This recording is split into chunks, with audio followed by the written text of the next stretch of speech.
Dober dan, spoštovane gledalke, cenjeni gledalci televizije Celje v naši informativni oddaji Dogodki dneva. Mestna občina Celje bo za obnovo celjskih osnovnih šol letos namenila blizu 400 tisoč evrov. V Laškem za projekte na področju komunalne infrastrukture upajo tudi na evropska sredstva. V Rogatcu se pripravljajo na 26. likof na Taberhi. Na 17. mednarodnem tekmovanju v breakdansu v Celju tekmovalci iz kar 41 držav. Mestna občina Celje v času poletnih počitnic izvaja obnovitvena, vzdrževalna in investicijska dela v celjskih osnovnih šolah. Na osnovni šoli Lava bodo čez poletje obnovili 4 vhode, vrednost del je ocenjena na slabih 30 tisoč evrov.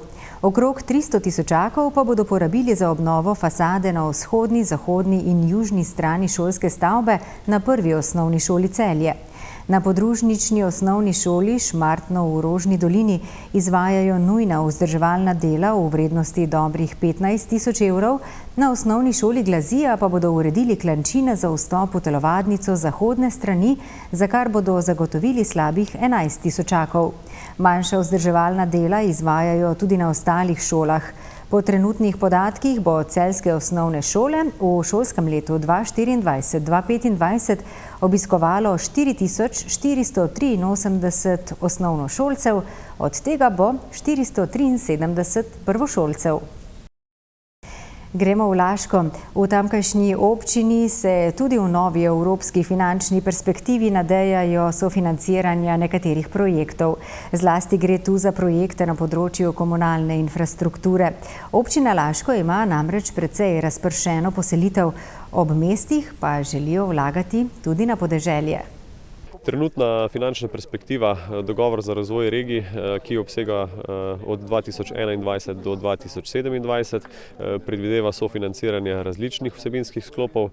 Mi se bomo potrudili oziroma imamo pripravljene projekte na 3 sklopih, to so pa izboljšanje vodooskrbe, kjer pa v tem sklopu ne gre za novogradnje, ampak primarno za obnovo dotrajanega, praktično naše hrbtenice, dotrajanega vodovodnega omrežja med Laškim in Rimskimi Toplicami, da se na ta način zmanjšajo vodne izgube na tem sistemu.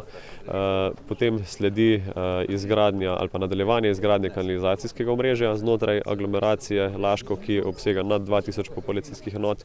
Tu predvidevamo 6 sklopov gradenj na različnih koncih te aglomeracije, Spodnja Rečica, Debro, Počmihev in pa cesta v Debro. In pa kot zadnjega prijavljamo tudi podjetniški inkubator za razvoj podjetništva, to pa prijavljamo konzorcijsko v sodelovanju še z občino Žalec. V muzeju na prostem Rogatec tudi to nedeljo pripravljajo tradicionalni likof na Taberhi. Letos bo ta potekal 26. znova pa bo postregel s prikazom mlačve in starih kmečkih opravil ter sejmom rokodelskih izdelkov. Dogajanje se bo začelo ob 17. V sklopu ohranjanja kulturne dediščine in promocije rokodelstva se bo tudi letos to nedeljo mogoče v Rogatcu vrniti kakšni 200 leti v zgodovino. Gre za etnografsko prireditev, v kateri prikažemo mlačev na 2 načina, mlačev žita, in sicer s cepci in pa naročno mlatilnico. Gre za etnološko prireditev, se pravi, da nekako nam je cilj, da obujamo naše običaje, rokodelska znanja, da nekako ohranjamo to našo avtentičnost. Vabljeni so vsi, ki imajo radi našo dediščino, ki se radi bi naučili kakšno novo veščino, kakšnega mogoče novega znanja v rokodelstvu, in pa seveda vsi od majhnih do velikih. Ta mali se bojo učili, ta veliki pa seveda spoznavajo oziroma se spominjajo tega, kako so včasih mogoče babice, prababice upravljale različna kmečka opravila. Osrednji del dogajanja bosta predstavitev starih kmečkih opravil in Marjetin rokodelski sejem. Na slednjem pričakujejo rokodelce iz cele Slovenije, ki bodo predstavili svoje delo in v nakup ponudili svoje izdelke. Sejem sestavljajo res rokodelci, ki se združujejo v konzorcije rokodelskih centrov. Namreč v dvorcu Strmol imamo rokodelski center, ki letos praznuje tudi 10. obletnico. In 2 uri prej, se pravi ob 15. uri, bomo tam tudi otvorili razstavo ob 10-letnici rokodelskega centra. Na dogodku bo sodelovalo okoli 120 udeležencev. Ti bodo poskrbeli za vse generacije obiskovalcev. Bo tudi poskrbljeno za najmlajše, kar pomeni, da bojo lahko pekli žulike v Šmitovi hiši, to so taki majhni kruhki, pa zeliščarsko delavnico pripravljamo. Namreč v muzeju imamo tudi na 13 arih 80 različnih zdravilnih zelišč in iz tega tudi speljane naše zeliščarske delavnice in otroci bojo lahko pisali s gosjim peresom in pa peresniki, recepture in potem seveda različne zelišča vstavili in potem si skuhali čaj. Skupaj tega dogodka sodelujejo tudi ljudski pevci, pevke iz Rogatca, potem prihajajo tudi prešmentani falotja iz Toprc, ljudski pevci iz Hajdine in pa z nami bojo tudi Ložniške ufrce, ki tudi vsako leto prihajajo sem in tu predstavljajo žanice in grablice. V sklopu prireditve bo tudi letos potekalo tekmovanje za najsirovo zavihanko. Zdaj prijavljenih je 16 gospodinj, ne samo iz Rogatca, tudi iz Rogaške, Svetega Florijana, se pravi iz okolice.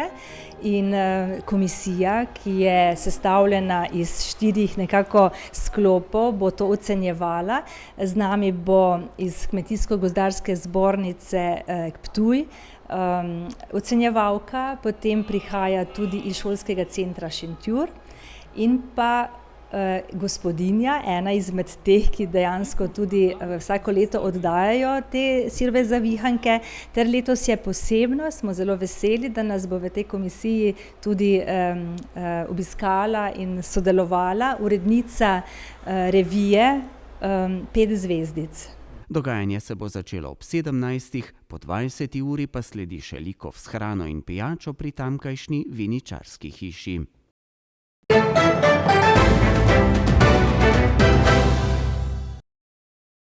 Še k športu.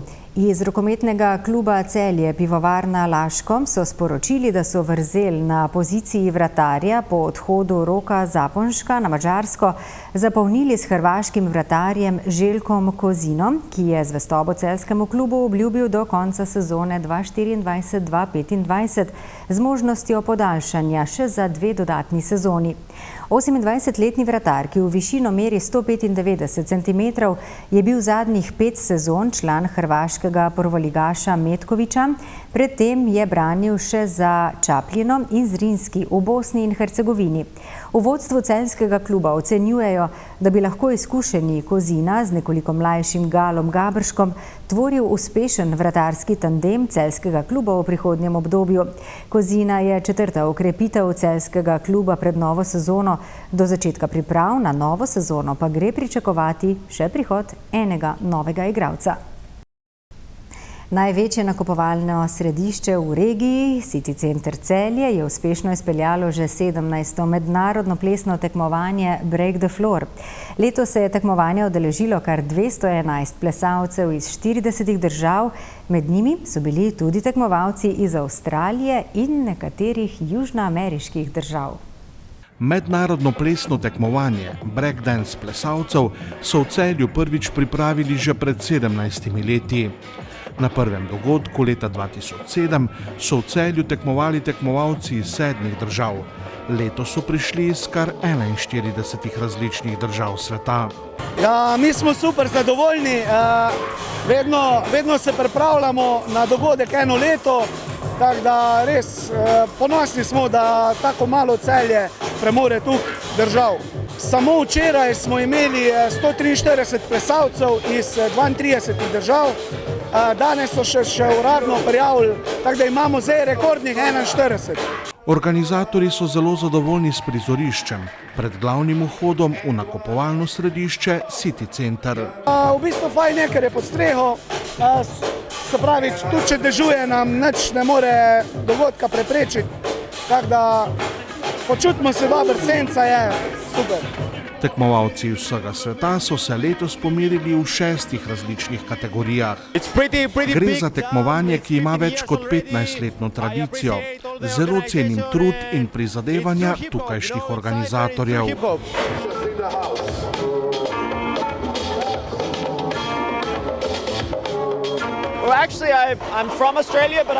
Sicer prihajam iz Avstralije, toda zdaj živim v Salzburgu v Avstriji. Plešem že več kot 25 let. Odločil sem se, da pridem v Slovenijo in uživam na tem dogodku. Ljudje tukaj so zelo prijazni in imajo veliko energije. Prvič sem v Sloveniji in zelo sem srečen, da sem prišel.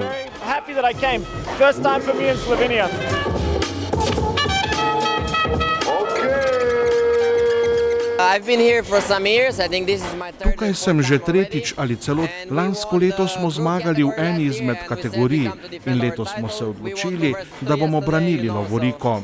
V Celju in Sloveniji se vedno dobro počutim.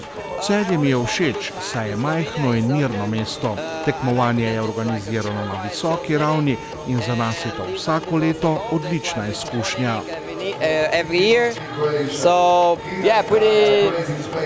Pretty good experience overall.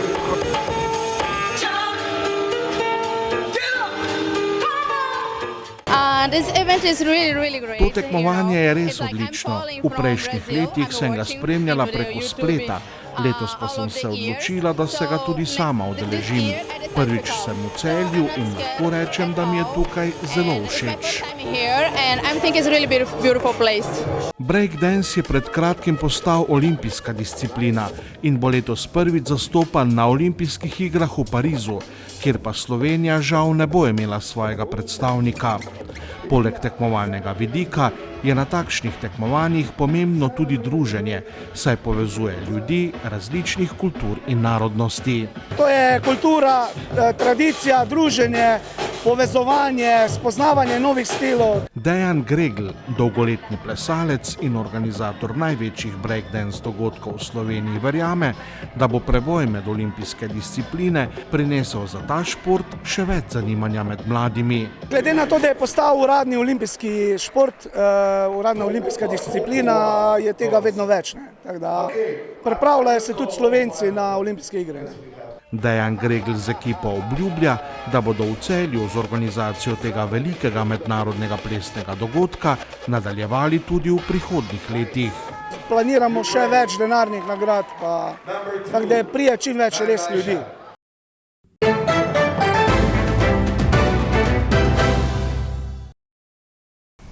Jutri bo sončno. Popoldne in zvečer bo predvsem na severozahodu nastalo nekaj neviht.